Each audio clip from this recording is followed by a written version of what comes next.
5-6 वर्षपछि तपाईँको छोराछोरीको बिहे छ, घर बनाउने अनि अरू फ्युचर प्लानिङ केही छ, जेनेरेसन वेल्थ कसरी बनाउने भन्ने सोच गर्दै हुनुहुन्छ? अर्को कुरा, ह्याप्पिली लाइफ कसरी बिताउनुहुन्छ यस्तो सोचमा?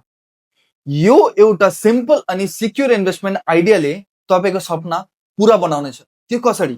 अनि अहिले यो दमाक आइल्यान्ड फेज 2 लन्च गर्नु आँटेको छ, जहाँ चाहिँ स्टार्ट हुन्छ तपाईँको टाउन हाउसेस र भिलाजदेखि ओन्ली। अनि यसको टाउन हाउसेस स्टार्टिङ हुन्छ तपाईँको 4 बेडदेखि, जसको प्राइस हो तपाईँको स्टार्टिङ 2.8 मिलियन एडी होइन।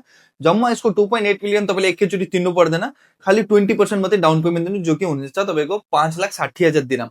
अरू बाँकीको 50% दिनेछ तपाईँलाई आउने अगाडि 4 वर्षसम्म 2029 को भित्रसम्म, जुन अमाउन्ट हुन्छ तपाईँको यो 1.4 मिलियन दिरहम।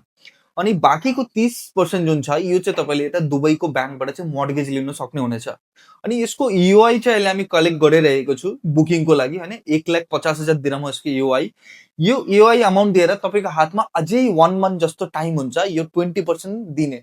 अरू जुन टाइम तपाईँले यो 20% 5,60,000 दिनुहुन्छ त्यति बेला चाहिँ हामी यो इओआई अमाउन्ट माइनस गरिदिन्छु त्यहाँदेखि चाहिँ होइन। अब जति छिटो तपाईँले इओआई दिनुहुन्छ त्यति छिटो तपाईँको युनिट सिक्योर हुन्छ। अनि अर्को कुरा, यसमा चाहिँ तपाईँले इन्भेस्टमेन्ट गर्नुभयो भने 10 सालको लागि गोल्डन भिजा पाउँछ, त्यो पनि सम्पूर्ण फ्यामिलीको लागि होइन।